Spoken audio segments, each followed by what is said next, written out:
Magandang gabi, Luzon, Visayas at Mindanao.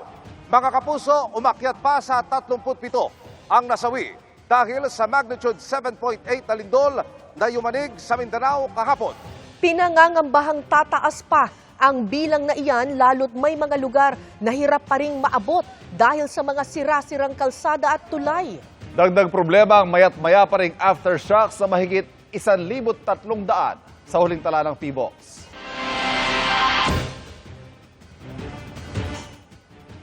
At isa nga po sa mga pinakanapuruhan ng lindol, ang bayan ng Glan sa Sarangani Province, kung saan naitala ang episentro ng magnitude 7.8 na lindol. Hirap marating mga kapuso ang lugar dahil sa mga kalsada at tulay na hindi po madaanan. Sinoong yan ng GMA News Team at nakatutok doon live si Maki Pulido. Maki, kamusta ang sitwasyon diyan?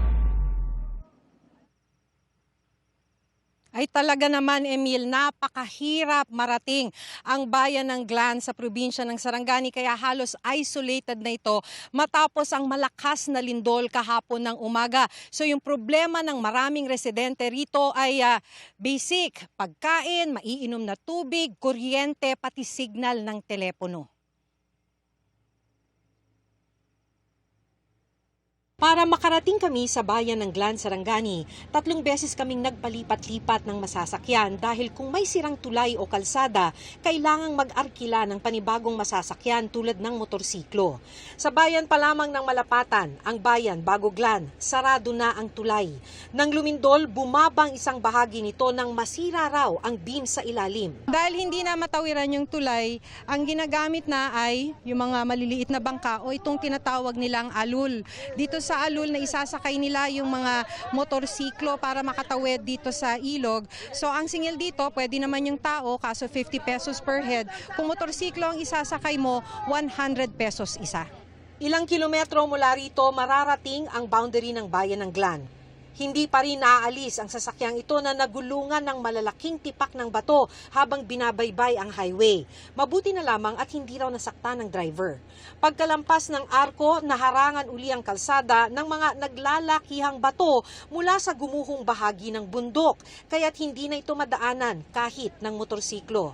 Kahit matanggal sa kalsada ang landslide, hindi pa rin madaraanan dahil ang kalsada parang hiniwa, kaya't naghiwa-hiwalay, habang ang ibang bahagi nag-angatan na ang semento. Kung titignan ninyo, ito putol na itong highway, butas na talaga siya. Hindi na talaga yan madaraanan. Maliban dito sa landslide, na natakpan yung kalsada na hindi pa nakli-clear. May mga portions na talaga nitong kalsada na butas-butas na. Itong portion na to ng kalsada, biyak na talaga. In fact, maliban sa napakalaking butas na to kung saan naghiwalay na yung kalsada, banda rito, kung makikita ninyo, umangat na itong portion ng kalsadang to. Well, may butas dito, kailangan daw mag-ingat. Ito, kung titignan ninyo, umangat na itong portion ng kalsadang to.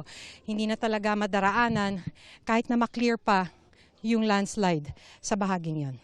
Ayon kay Glan Mayor Victor James Yap Sr., sa inisyal na report, aabot na sa 20 ang namatay sa kanilang bayan dahil sa lindol.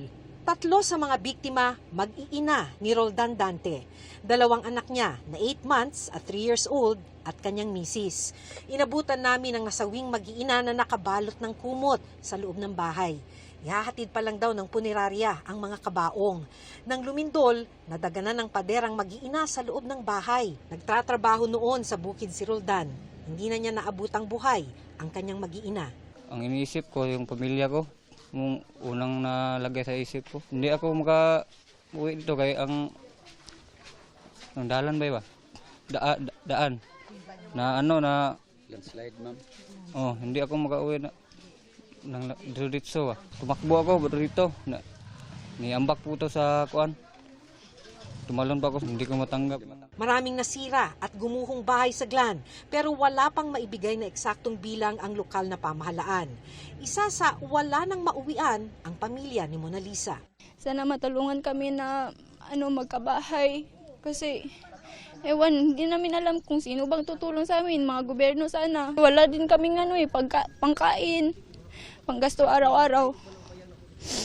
Wala talaga. Mga basic na pangangailangan ang kinakailangan ngayon ng mga taga-Glan Sarangani.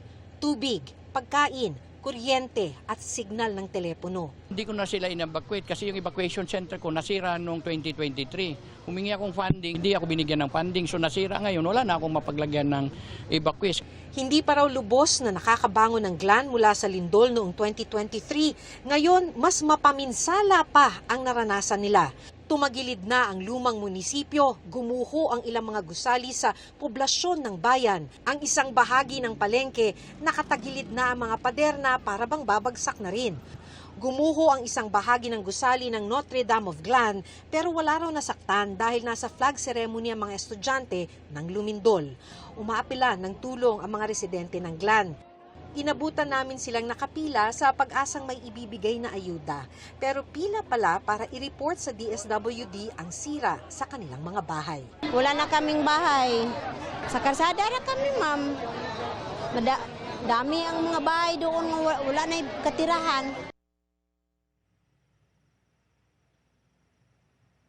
Ang sabi sa atin ni Mayor Yap ay magdedeklara na raw sila ng state of calamity para magamit nila yung calamity funds ng bayan. Pero posible naman na ang maging problema nila ay yung withdrawal ng pera dahil hanggang sa ngayon ay sarado pa rin yung land bank sa May Glan. Emil? Maraming salamat, Maki Pulido.